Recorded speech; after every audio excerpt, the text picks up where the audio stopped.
So here's my favorite baked mac and cheese recipe. I start with my sharp cheddar cheeses, my monster cheese, my Gouda cheese, my Colby Jack, and my mozzarella cheese. I'm going to start by cutting up my Colby Jack. We want to cut the cheeses into small cubes so it melts into the sauce the best way possible. I'll do my Gouda cheese, and I'm going to chop that up and put that in the mixture as well.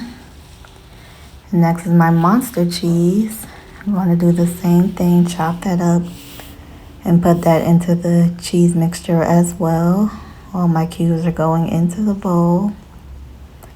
And here goes my sharp cheddar cheese. I use about 2 blocks of these, chop them up into cubes, and then put them into the mixture as well. On my other cheeses, I use about 1 block of each. And here are all my cheeses in the bowl. This is my sharp cheddar, my monster, my Gouda, and mozzarella cheeses.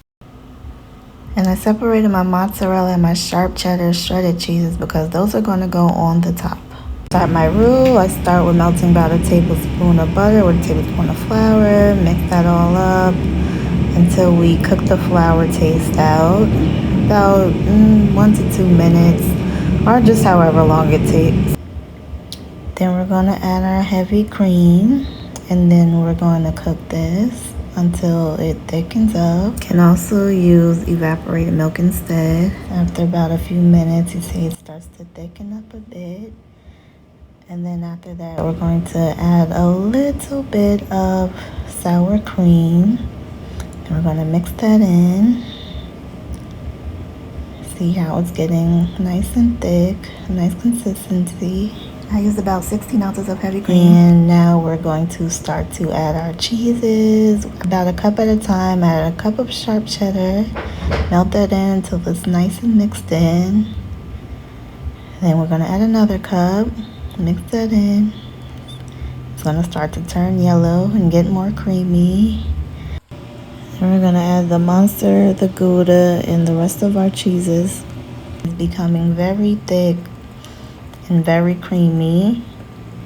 You just add cheeses until it is the consistency that you like. So this is the consistency that I like. So that is after all. I added all the cheese that I wanted. And now I'm going to add some ground mustard, some garlic powder, some onion powder, paprika, and salt and pepper. And then I have another ingredient I like to add, which is some Creole seasoning. It makes it taste very good. I'm going to mix those all in. And now I'm going to add my melted cheese into my macaroni noodles and stir that in. And for my noodles, I just cook them according to the package. Nice and cheesy. This is how I like my mac and cheese to sound. Then we're going to add that to the baking pan. Add our shredded mozzarella and sharp cheddar to the top. So I baked this with my oven at 350 for about 20 minutes covered. Then I uncovered it and cooked it for another 5 or 10 minutes. And here's the finished result with the melted cheese on top.